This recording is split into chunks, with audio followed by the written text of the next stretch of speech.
Hey everybody, just thought I'd hit a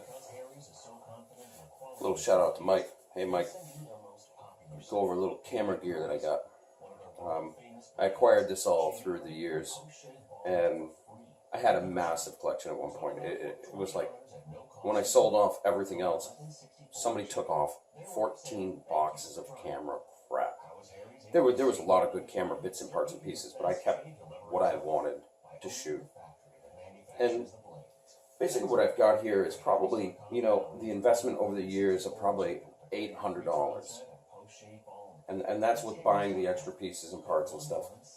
But the reason I shoot film a lot, and I do mean a lot, I use digital, don't get me wrong, but one of my professors got me tuned in to vintage photography. And this is why I love film and silver photography, is because I started collecting these things, glass plates.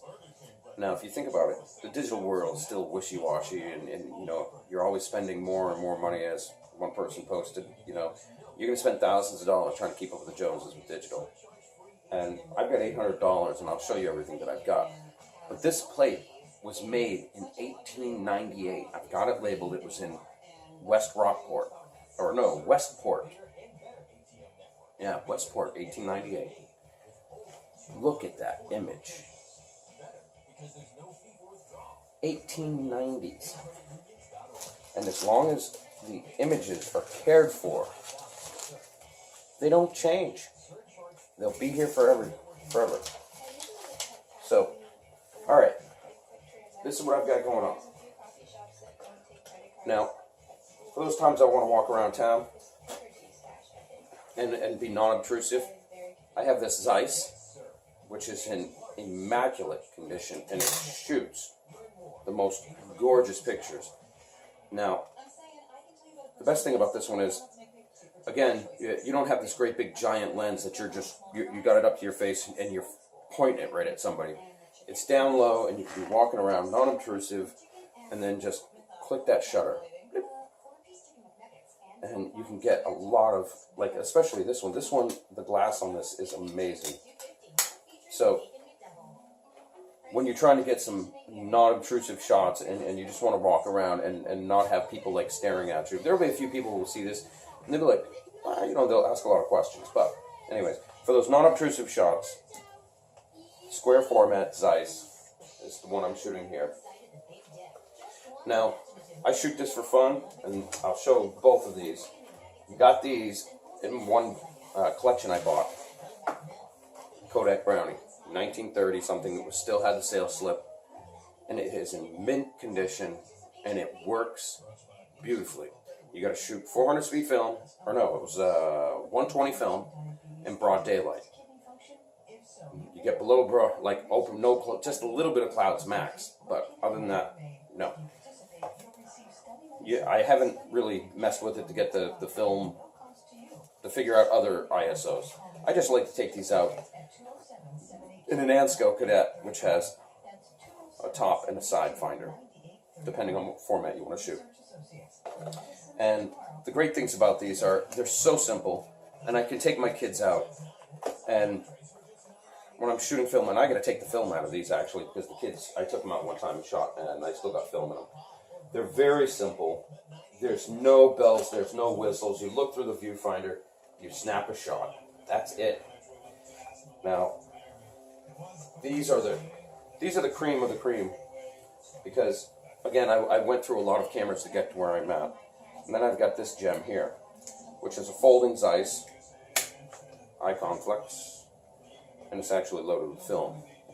Then you can just I keep forgetting right there. I don't want to break it.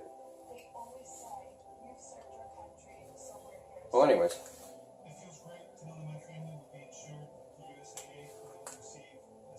I'll have to figure that out later. I don't know why it's not popping up. But anyways, it's got a nice little viewfinder. You have to do some calculating with your f-stops and stuff. You have to have a light meter. Or if you know your Sunny 16s, or have a little cheat card, which I do somewhere. And it's just a point and shoot, It's a slick rig. Again, the Zeiss lens is amazing. it just shoots crisp, beautiful photos. So I have that for, again, if I just want to go out and just pop off a few little shots. And these are all 120 format, so they're a huge negative. Now with this Zeiss, I've got a whole box that came with it of filters. Now filters with the black and white film gives you so much creative aspect. I'll get into the film or that stuff in a minute. So also, in my collection, in this one group of boxes that I bought, I got most of these cameras. There was some collector that he was just, he was pretty bad off and his wife was just selling his crap off, which I felt bad about at first, but then, whole long story, but then I didn't because of some things that were said and done. But this was in the box, in the wrapper. No battery in it, so I bought a battery, popped it in, and the light meter, and I've tested it, works perfectly. Canonet QL17 rangefinder, and I love the rangefinder aspect of it. It's just quick, it's easy, and it just pops off some great photos. 35 millimeter. This is my only 35 millimeter. I do have an Nikon upstairs, but I've been really hooked on this one. So when I'm doing stuff that I want to do, landscape stuff and like portrait work, then I break this out. It's my Bronica, and I've got the 220 back and the 120 back. 220 film is getting to be a real pain to find. I mean, you can still find it, but 120 is still really easy to find. The lens is amazing. The shutter sounds a little clunky. It's not something you want to take into like a concert hall when someone's singing opera because it'll go click, click, and then people will be a little annoyed with you, but it has functioned flawlessly. And I've got the 67 millimeter or the 80 millimeter lens, and I've got the 150. Now, the important thing with shooting film that I've found is you've got so much creative control, and everyone's like, well, I can do that with digital, I can do this and that. It's not the same. It's not the same. Shooting film is like Christmas all over again, you know? You can do Christmas all the time because you go out there with these cameras and you're doing your thing, and if you don't have a light meter, you're doing your zone system and you're trying to figure all this stuff out. And here's the creative aspect also is, you know, now I'm shooting 3 films, and I'm sticking with just 3 films so that I can perfect them in the next summer. Well, 4 if I can get my hands on the other one. Is I use Neopan, Fuji Neopan 8x100, which I truly love. It's easy to shoot, wonderful photo quality. And for color, I'm shooting Porta 160, which I can develop over to PDQ and Rockland. And beautiful tones, love this color film. Get some really great effects. And the one thing that one of my professors turned me loose on at one time, and I've been addicted to it ever since. And when I sell any piece of like sculpture or anything, I immediately buy this stuff and put it in my freezer. It's Rollei ATP 1.1. It's a 32 ISO, and I am a freak about this stuff. And it's got a digital base so that you can scan it, and the grain is almost non-existent on it, but it still has a beautiful film quality. And so if you're trying to get some, like if you wanted to shoot film and then scan and print super huge and then barely see any grain but get some extreme detail, Rollei ATP 1.1, boy, this is the stuff. So 35 millimeter, I've got a few things I've been shooting. Kentmere seems to be my favorite because it's inexpensive, it's easy to shoot, it's easy to develop, fun to have. Then it's easy to get a hold of is Fuji 200. I still love the images on it, they come out good, and it's just so readily accessible and cheap to buy. Well, relatively cheap. But I have been playing with Kodak T-Max 3200. I have to break out the Nikon when I do this one because this camera can't, like, I'd have to put on some serious filters to bring it down in order to, like, get this going on. But yeah, it's super grainy, but sometimes, you know, when I'm working on something and I want that super grainy look, pow, this is the stuff. And that's what I mean about creative control. It starts, that, and the Christmas thing is, it starts off,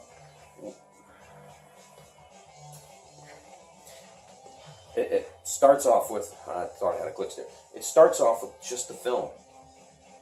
You know, well, I should say it starts with the camera, and it starts off with how you're going to shoot. Do you have old vintage stuff, or you got newer stuff? Are you looking for crisp, clear? Are you looking for vignette automatically from the lens you got? And then you can go to your film. What qualities of film do you want? And then you can go from the film to all of a sudden developers.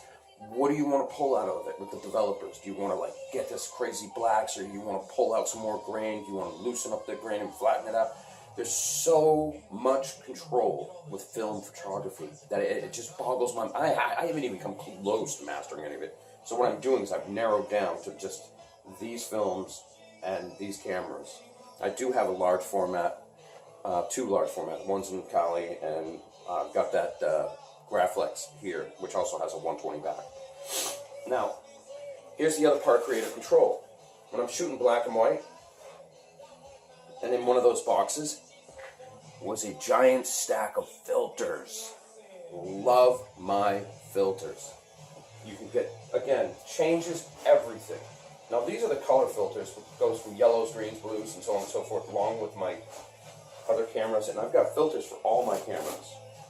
And then you've got, you know, magnifying filters for macro setups, and then you've got, you know, I've got Deep Red 25As, and I've also actually got, for when I shoot infrared, I actually went and bought an infrared filter, which was not cheap.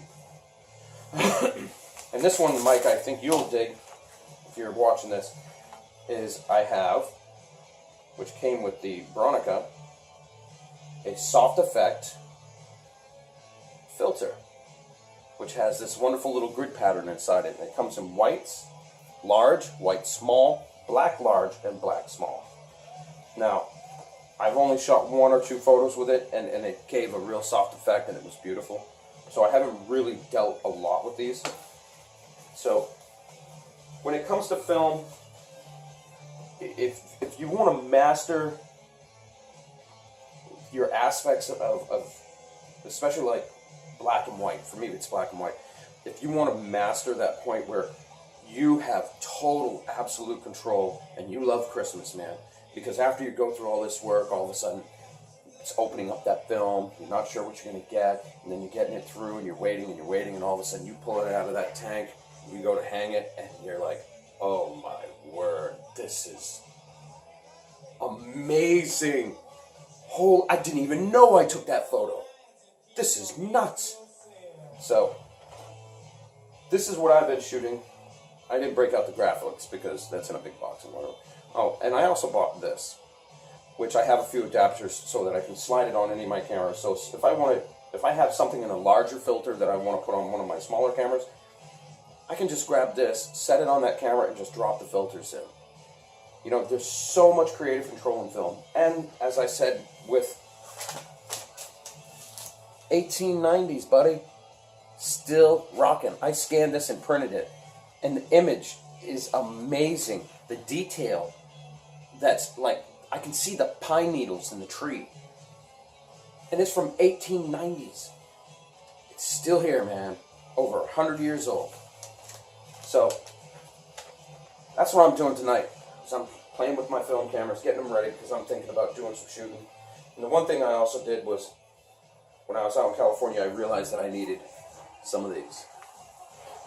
So, if you're somewhere and you're traveling and you need to send some film back, you're going to want one of these. It's a lead case. Set your film in it, wrap it up, ship it out. Doesn't get x-rayed. You got to go through and make sure you mark everything, whatever and whatnot. But lead cases are very important. So, that's where I'm at. And that's what I'm shooting for film. I mean, I could go on a whole nother series of just developing, but that's a whole nother thing. So slow down. If you want to get into film, find yourself a camera. Pick one camera that you really like. Do some research. Pick 1 or 2 films. And then really work with those. And Get some filters, and you can have such creative control. It's not even funny. And Merry Christmas when it comes to doing film, because that's what it's like, man.